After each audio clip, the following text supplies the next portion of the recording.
Hello!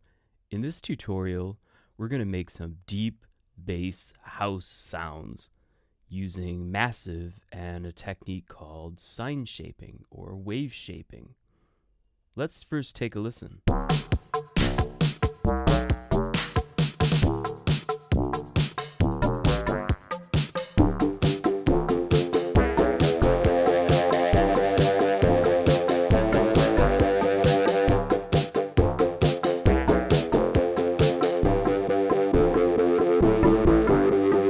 Alright, the first thing we're going to do is we're going to make a new sound.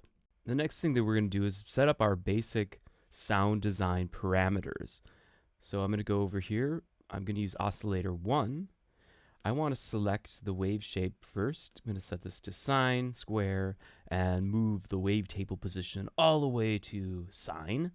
I'm also going to make sure my amp is up here. And I'm going to move the pitch down 3 octaves. And the easiest way to do this is hold the Option key, click and drag. Let's go ahead and go to our amp envelope, which in Massive defaults to envelope 4 here. I'm going to go ahead and select this. I'm going to bring the attack up just a little bit. Sometimes there's a click or a pop at the beginning that you can use the attack to remove. This is going to be a punchy percussive bass, so I'm going to bring the level here down, and the decay time, I'm going to shorten this. So if we listen to this, I'm not hearing much right now, and that's because we have a sine wave down 3 octaves. So what we're going to do now is add some sine shaper or wave shaping to add extra frequencies on top of the note that I'm triggering. Make sure that insert 1 is on, should be blue, and I'm going to go ahead and click here at the drop down menu, and I'm going to select the sine shaper, and I'm going to bring the drive all the way up to about, let's say, 3 o'clock, and I'm going to trigger the note and bring the dry wet up. Let's go ahead and take a listen.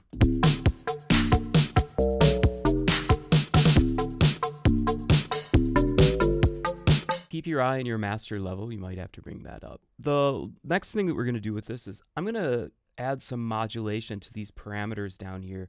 We can use envelope 1 here on the dry wet and on the drive.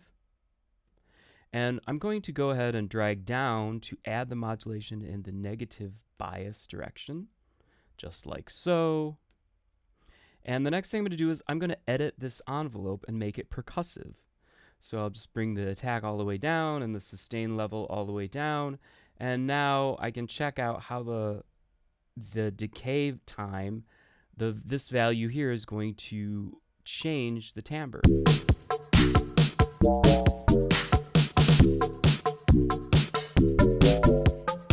And that gives us a little bit more control over the timbre.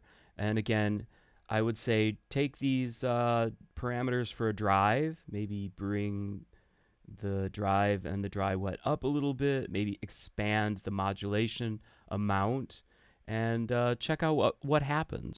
We're going to work a little bit of magic now with the wavetable position.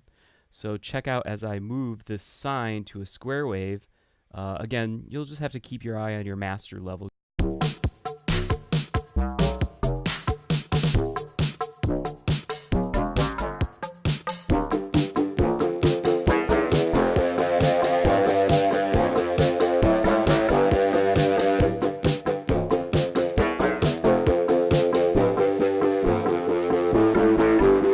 So you can be really expressive here by changing the wavetable position between the sine and square. And so it might be good to throw one of the macros on here, right? Maybe macro 1.